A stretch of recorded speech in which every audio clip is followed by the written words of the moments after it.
전능하사 천지를 만드신 하나님 아버지를 내가 믿사오며 그 외아들 우리 주 예수 그리스도를 믿사오니 이는 성령으로 잉태하사 동정녀 마리아에게 나시고 본디오 빌라도에게 고난을 받으사 십자가에 못 박혀 죽으시고 장사한 지 사흘 만에 죽은 자 가운데서 다시 살아나시며 하늘에 오르사 전능하신 하나님 우편에 앉아 계시다가 저리로서 산 자와 죽은 자를 심판하러 오시리라.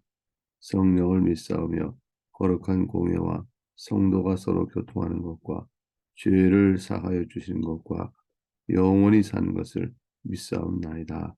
아멘. 이제 함께 찬송하겠습니다. 찬송은 406장입니다. 찬송은 406장,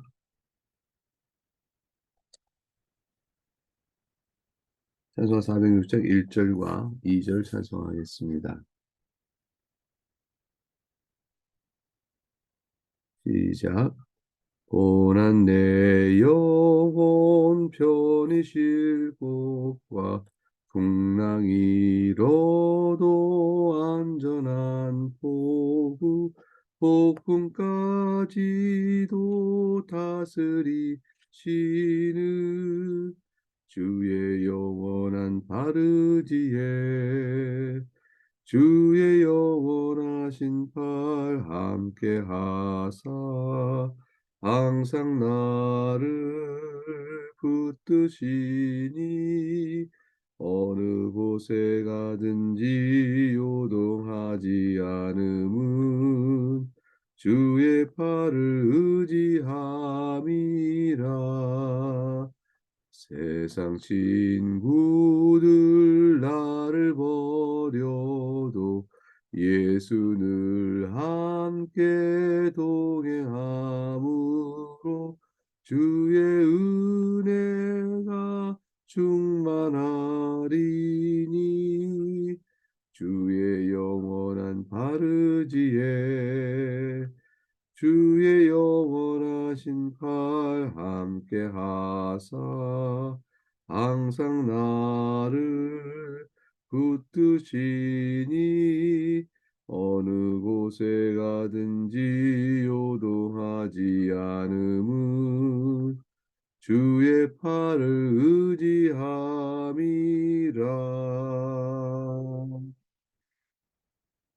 오늘 함께 살필 복된 하나님의 말씀은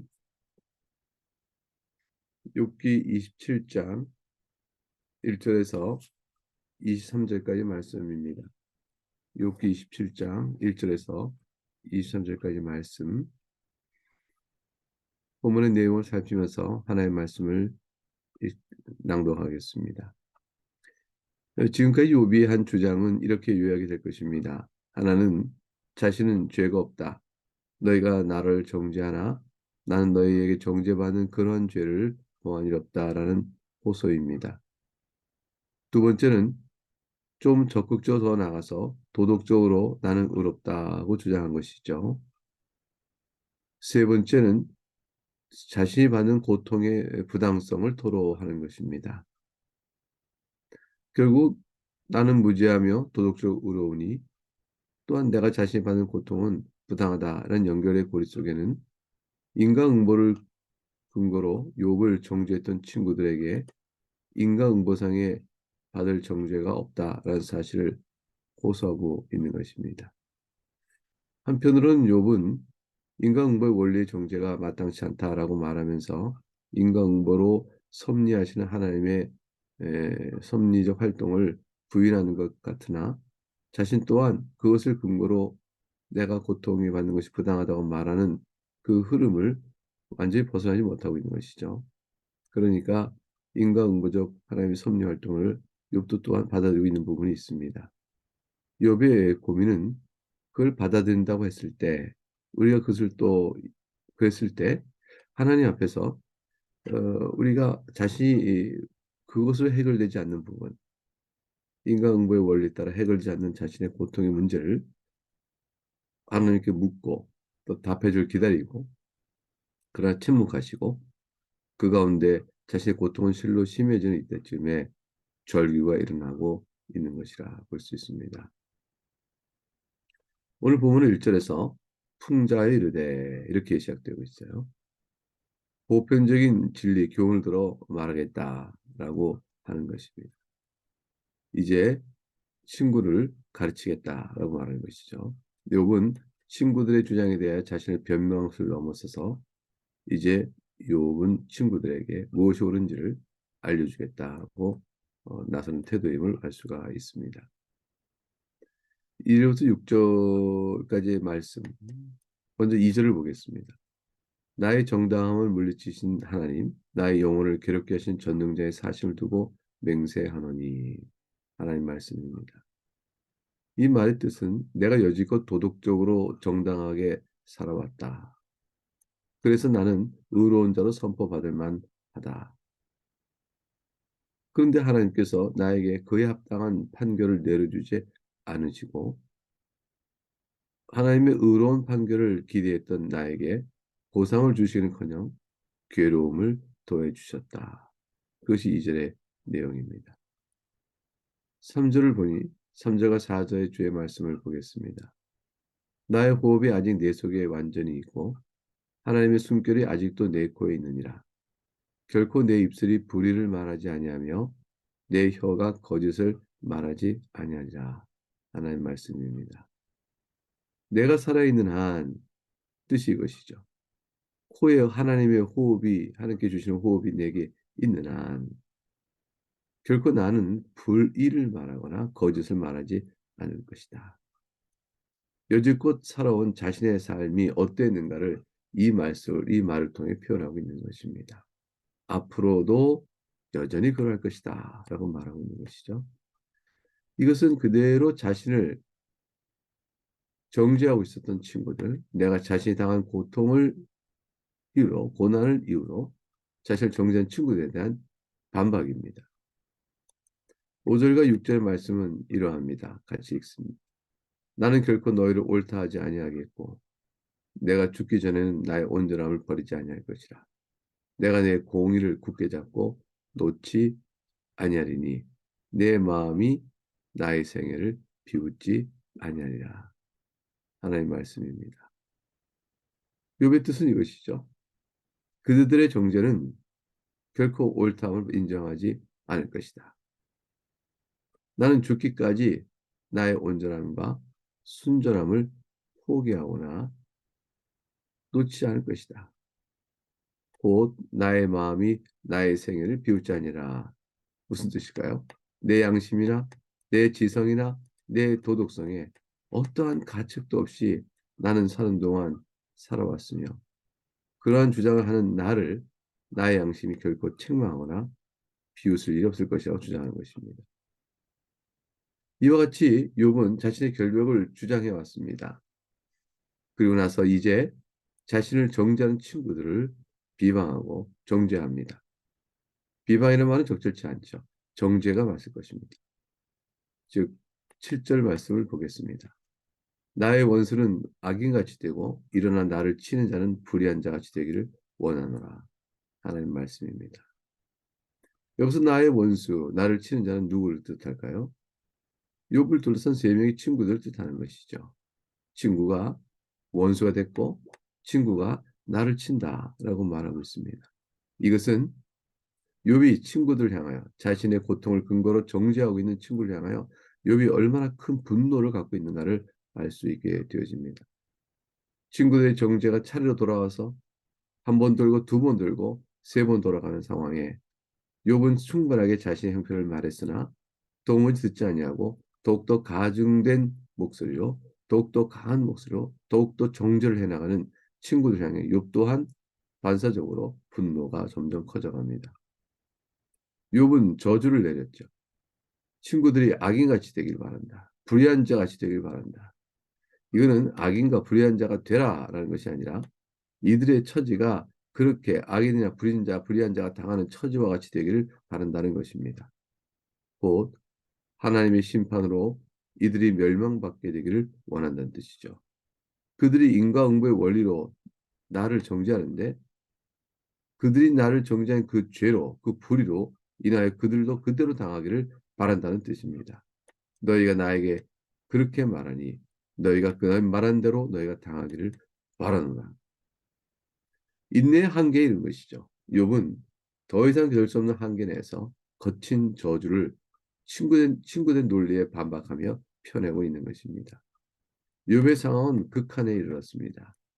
오늘부터 보는 내용, 앞으로 볼 3일간에 거쳐 볼 내용은 욥이 얼마나 큰 고통 속에 있는가 하는 것들을 보여줍니다. 아마도 우리는 욥의 처지 안에 놓여 있을 때 욥과 같이 될 것임을 10분 이해할 수가 있을 것입니다. 사람의 한계, 경건한 자일지라도 하나님의 섭리가 비밀에 감춰진 채 자신에게 닥쳐오는 모든 고통의 문제를 어떻게 풀어야 될 것인가? 하나님 앞에서 인간은 무엇을 묻고 무엇을 답을 얻으며 그 가운데 경건한 주를 섬기는 일들을 과연 감당할 수 있는가? 이 커다란 질문 앞에서 욥은 실존적 한계에 이를 때까지 극한의 몸부림을 치고 있습니다. 8절 말씀입니다. 불경건한 자가 이익을 얻었으나 하나님이 그의 영혼을 거두실 때에는 무슨 희망이 있으랴 하는 말씀입니다. 구체적으로 적용해서 그 뜻이 이것이죠. 너희가 하나님을 말하는데 하나님을 믿지 않는 불경건한 자와 같은 처지를 당할 것이다. 너희가 지금 나와 달리 비참한 상태에 있지 않다고 하여도 너희가 지금 내게 행한 악행에 대하여 심판을 받을 때에 너희가 가진 모든 것이 아무런 유익이 되지 못할 것이다. 영혼을 거두실 때 무슨 희망이 있겠느냐? 아무 소용이 없을 것이다. 라는 뜻이죠. 이제 9절과 10절 말씀을 봅니다. 환란이 그에게 닥칠 때 하나님 어찌 그의 부르짖음을 들으시지? 그가 어찌 전능자를 기뻐하겠느냐? 항상 하나님께 부르짖겠느냐? 하나님 말씀입니다. 악인은 환란에 닥칠 때 하나님께 기도하며 부르짖겠으나 소용이 없을 것이다. 이것은 뭐 당연한 이치죠. 사실 에레미야 11장 14절에서도 이 백성을 위해 기도하지 말라고 하나님이 말씀하셨어요. 에레미야에게. 그들이 그 고난을 말미암아 내가 부르짖는다 할지라도 내가 그들에게서 듣지 않을 것이라고 말씀하였기 때문이죠. 악인의 기도, 이스라엘 타락하자 이스라엘 기도에 귀를 닫으십니다. 이것은 이들이 전능자를 기뻐하지 않고 항상 하나님께 부르짖으며 기도하지 않는 자가 아니더냐, 하나님께서 그의 기도를 들으시겠느냐 이런 뜻이겠는데 이 말은 뒤집어 얘기해서 역설적으로 자신이 당한 욥은 말이죠. 자신이 환난 가운데 부르짖고 있지 않습니까? 자신이 기도하고 있잖아요. 그래서 자신의 기도는 하나님께 들으실 것이라는 기도를 갖고 있는 것이죠. 도리어 왜냐하면 자신은 악인의 기도는 듣지 않으시지만 자신은 악인이 아니요 불경한 자가 아니라는 확신 때문이죠. 욥은 하나님에 대한 신뢰의 기준을 놓지 않고 있습니다. 하나님께 궁금한 것이죠. 하나님께 묻고 있으나 하나님께서 자신의 기도를 들으실 것이라는 신뢰의 기도가 내려놓고 있는 것은 아닙니다. 11절과 12절 주의 말씀을 보겠습니다. 하나님의 솜씨를 내가 너희에게 가르칠 것이요 전능자에게 있는 것을 내가 숨기지 아니하리라. 너희가 다 이것을 보았거늘 어찌하여 그토록 무익한 사람이 되었는고. 하나님의 말씀입니다. 하나님의 솜씨, 하나님의 손길을 뜻하죠. 하나님께 하시는 일, 곧 섭리를 말합니다. 내가 나에게 이루어지는 하나님의 섭리를 너희가 알지 못하고 있으니 오히려 내가 말해주겠다라고 말하는 것입니다. 무엇을 말해주겠다고 하는 것일까요? 욥도 모르고 있을 텐데 욥도 모르고 있는 거 아닌가? 그러나 욥은 부정적인 의미를 말합니다. 왜 그렇게 되어 있는가? 긍정적 의미, 적극적 의미는 모르고 있지만 아닌 것 하나를 말할 수 있겠다고 하는 것이죠. 다시 말하면 그들이 말하는 바가 잘못된 것이라는 것을 확실히 말할 수 있다는 강한 뜻입니다. 자신이 죄를 범했고 친구의 정죄대로 그러했다면 그다음 그러해서 고통을 받고 있는 사실이고 그 두 개 연결을 하여 친구들의 말이 옳다 말하면 하나의 섭리가 그러다 말할 수 있겠지만 욥은 그런 죄를 범한 사람이 아니라고 이야기하고 있기 때문에 고통과 죄를 연결지어 자신을 추궁해가고 정죄하는 친구들에 대하여 하나님의 섭리는 그렇지 않다라는 사실을 분명히 말할 수 있다는 것입니다. 구체적으로 하나님께서 욥에게 행하신 일에 관한 친구들의 어리석음과 무지를 책망하고 있는 것이죠. 너희가 다 이것을 보았지 않는가? 하나님의 섭리를 보았지 않는가? 본 것에 대해 알 수 있음에도 불구하고 어찌 이 모든 것을 무시하고 오직 자신들의 인과응보의 틀에 맞자 맞춰 하나님의 섭리를 판단하는가? 그리고 나를 정죄하는가? 이 어리석은 자들이여 너희는 보용지물이여 헛된 자들이구나 하고 욥이 친구들 향하여 질책하는 것입니다. 이와 같이 1절부터 12절까지의 내용은 결국 무엇입니까? 그의 주장은 내가 괴로움을 당하고 있는 것을 이렇게 여러분이 알다시피 이렇게 당하고 있는 것은 하나님께서 내게 정당한 판결을 내리신 것이 아니다. 즉 인과응보에 따라 판결을 내리셨다면 내가 당하는 이 고통은 정당하지 않다. 그러니 하나님이 정당한 판결을 내리지 않으셨다 말할 수 없다면 인과응보의 원리에 따라 판단할 수 없는 거 아니겠느냐.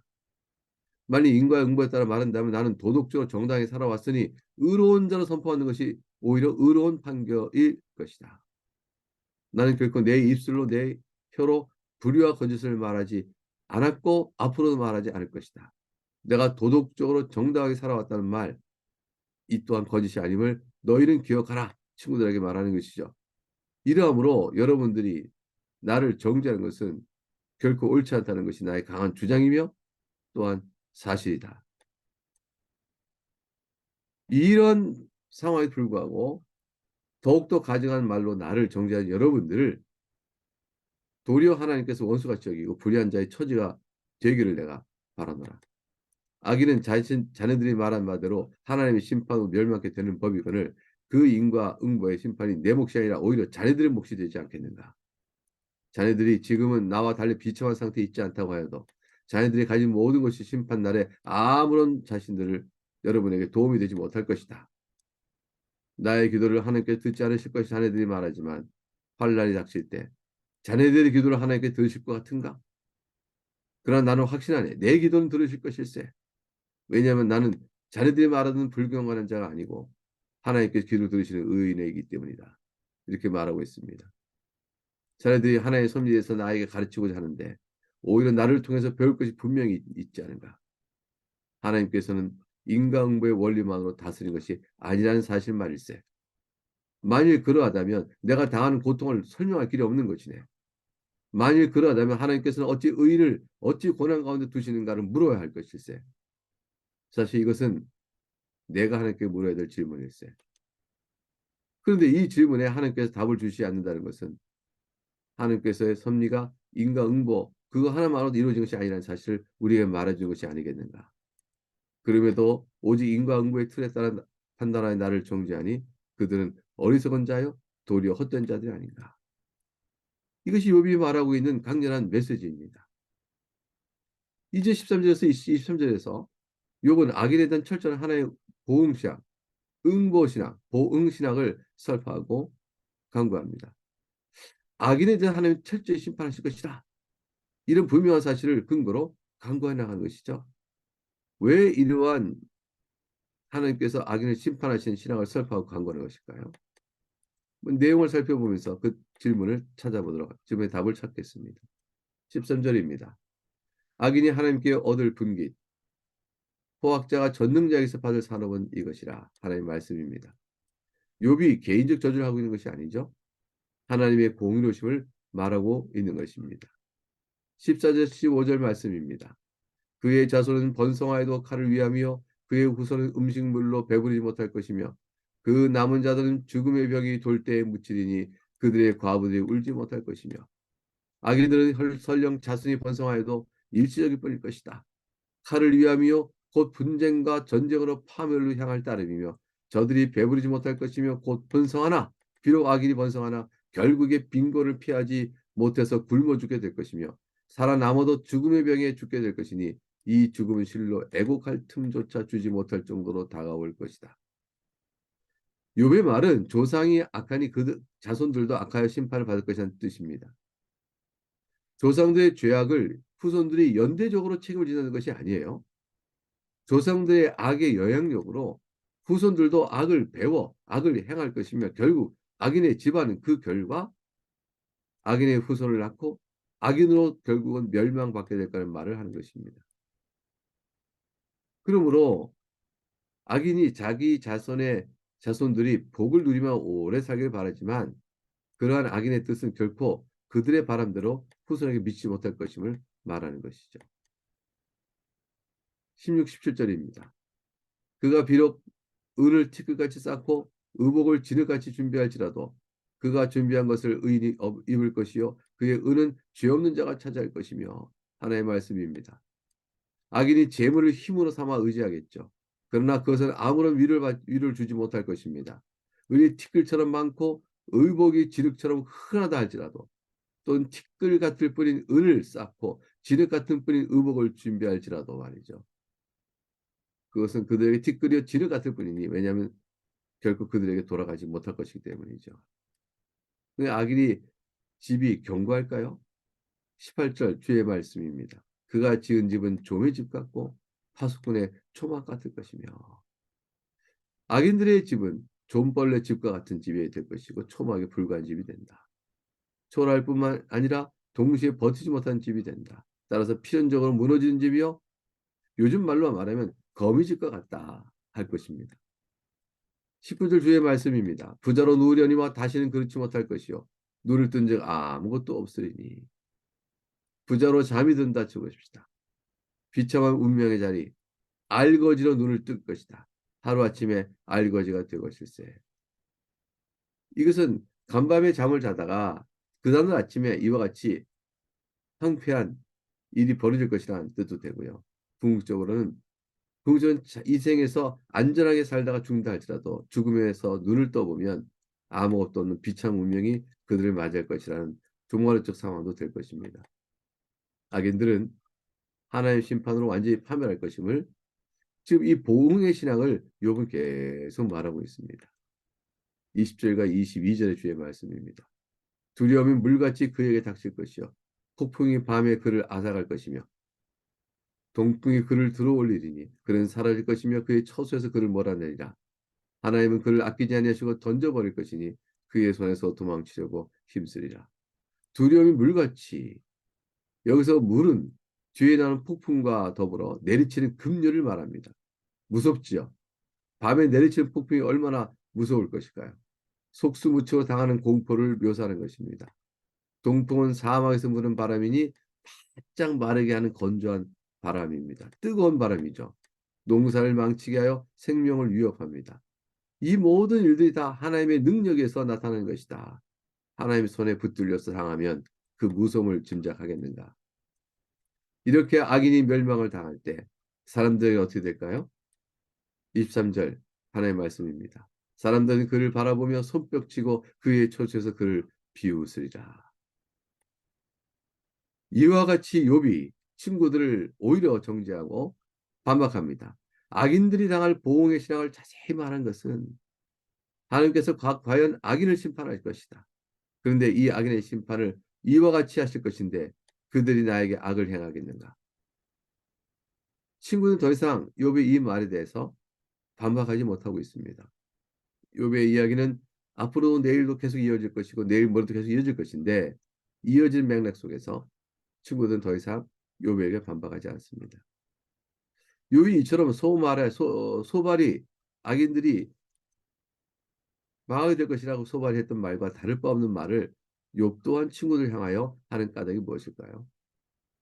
이것은 악인에 대한 이러한 보응을 강구하는 것은 자신이 이 원리에 따라 보응받을 자가 아니라는 확신을 갖고 있기 때문입니다. 보라, 나는 이러한 보응을 하나님께 받을 자가 아니다. 또한 오히려 욥의 친구들이 행하는 일이 어떤 의미가 있는지를 말하고자 하는 의도에서 비롯된 것이죠. 욥은 친구들에게 그들이 욥에게 하는 행위가 악한 것이며 그것에 대한 심판이 그들에게 도리어 임하길 바라다는 강력한 반론을 전개하고 있는 것입니다. 결국 이렇게 되므로 욥은 자신들에게 정죄하고 했던 친구들의 행동을 욥 또한 그대로 돌려주고 있는 것이 되고 말았습니다. 욥 또한 그런 맥락 속에서는 친구들과 다를 바 없는 수준에 머물게 된 것이죠. 하나님의 손에 친구들의 악행을 맡기고 그들에 대하여 끝내 인내하지는 못했습니다. 사람의 한계입니다. 그들이 하나님의 뜻을 모른다면 그들을 책망할 일도 사실은 아닌 것이죠. 어리석을 따름인 것이죠. 욥은 하나님 이 세상에서 그 누구보다 경건한 자였지만 하나님의 섭리에 그거에 따른 고통, 그 이치를 깨닫고자 함에 있어서는 욥 또한 무지한 자였습니다. 우리 모두는 하나님의 비밀한 지혜에 따른 섭리 활동을 다 풀어 알 수가 없습니다.